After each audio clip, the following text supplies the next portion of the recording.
Ni sherehe iliyofanyika katika uwanja wa Ititi wadi ya Bugeka, eneo bunge la Kitutu Kusini, ambapo viongozi mbalimbali wakiongozwa naye mwakilishi wanawake katika kaunti ya Kisii Doris Aburi walifika ili kuendeleza mpango wake mama kaunti unaojulikana kama Donya Charity Mission.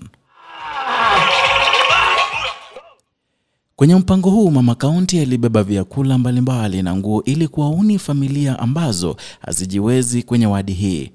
Vilevile akishirikiana na madaktari kutoka hospitali ya Kanyimbo waliwatibu baadhi ya wakazi ambao walijitokeza ambao wanaumizwa na chawa. Onye mumanyeto omonto gaki morangeri moagere simi naende bakoruga iga ebakogenda omochi. Kuhusiana na maandamano ambayo yalitangazwa na kiongozi wa chama cha ODM Raila Odinga, Aburi aliomba wakazi wa kaunti ya Kisii kutoandamana kwa sababu serikali ilishaundwa na ni wakati wa kufanyia Wakenya maendeleo. Maandamano tangu yaanza kufanyika Kenya, watu wamefaidika namna gani? Huyu mama analia atazika mtoto, anazika mtoto hakuwa mgonjwa. Mtoto amekufa kwa sababu amepigwa risasi. Mimi ningehimiza watu wetu wa Kisii tafadhali, na nawashukuru sijawaona kwa maandamano kwa sababu maandamano itupatie faida. Jameni, tumekataa.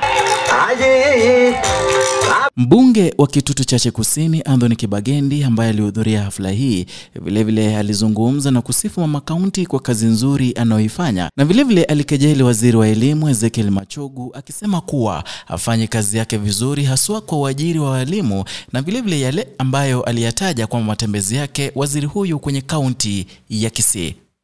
On matters to do with education, I have a problem with Honorable CS Ezekiel Machogu.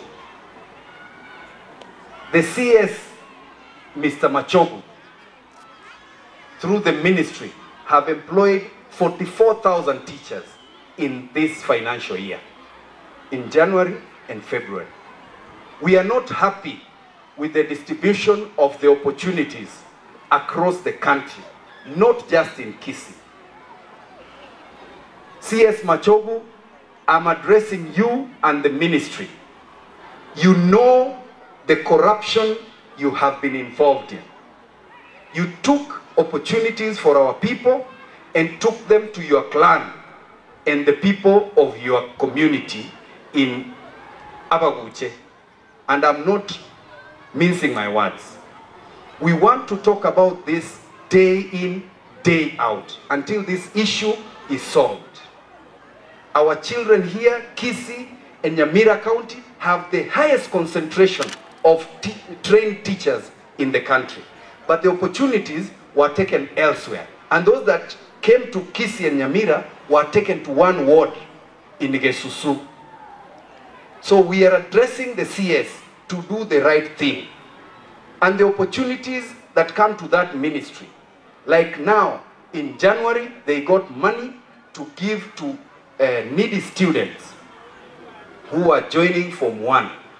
Kisii County has not benefited from those opportunities. So, CS Machogu, we are addressing you and we are not going to stop. And we don't fear you.